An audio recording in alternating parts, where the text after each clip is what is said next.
ریگستان کے بیچوں بیچ ایک پرانی ٹوٹی ہوئی جھونپڑی کھڑی تھی۔ چاروں طرف ریت ہی ریت تھی، لیکن اس سنسان ویرانے میں ایک پرانا درخت اب بھی زندہ تھا، جیسے کسی کا انتظار کر رہا ہو۔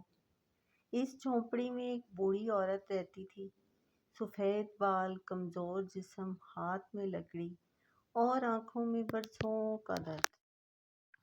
اس کے پاس نہ کوئی خاندان تھا، نہ اپنا کہنے والا کوئی انسان، بس چند بکریاں تھیں اور جھونپڑی کے پیچھے ایک پراسرار تالاب۔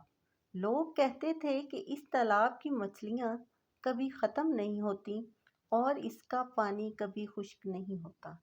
ایک دن دوپہر کے وقت جب سورج آگ برسا رہا تھا، ایک نوجوان لڑکا لڑکھڑاتا ہوا اس جھونپڑی تک پہنچا۔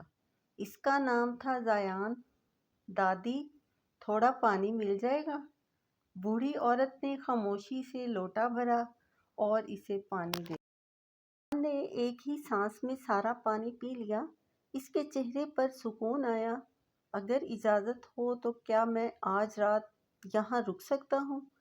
یہ جھونپڑی پہلے ہی کسی کے انتظار میں تھی، آج تم آ گئے ہو، رک جاؤ بیٹا۔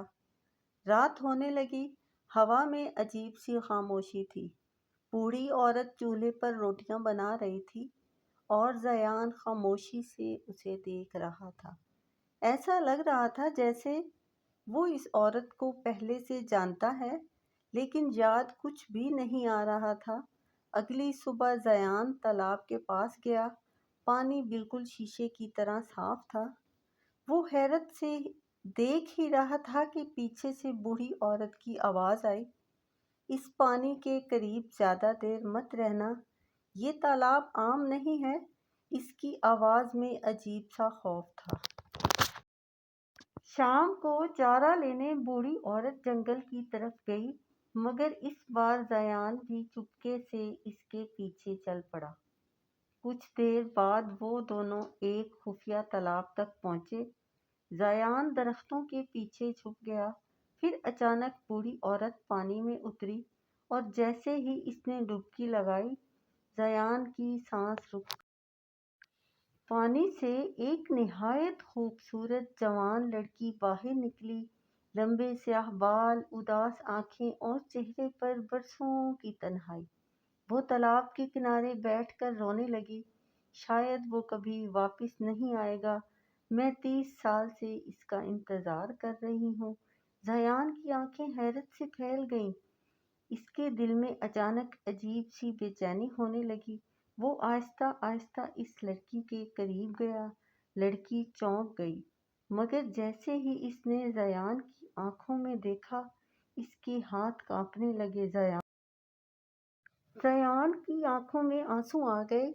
نور، آخر کار میں نے تمہیں ڈھونڈ ہی لیا۔ دراصل 30 سال پہلے ایک ریت کے طوفان نے ان دونوں کو جدا کر دیا تھا۔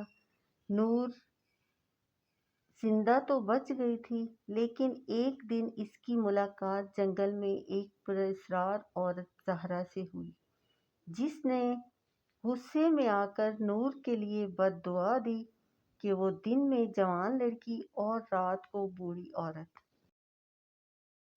اور اس بد دعا کو ختم کرنے کا ایک ہی طریقہ تھا کہ اس کا بچھڑا شوہر اسے پہچان لے اور اس کے ساتھ تالاب میں ڈبکی لگائے۔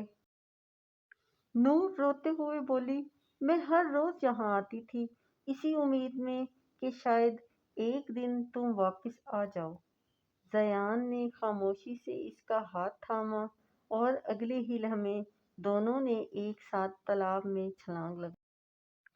کچھ ہی لمحوں بعد جب وہ دونوں پانی سے باہر آئے تو نور اب بھی جوان تھی، بد دعا ختم ہو چکی تھی۔ نور روتے ہوئے زیان سے لپٹ گئی۔ 30 سال کا انتظار آخر ختم ہو چکا تھا۔ ڈوبتے سورج کی روشنی تالاب پر چمک رہی تھی اور ریگستان کے سنسان ویرانے میں دو بچھڑے دل ایک بار پھر مل چکے۔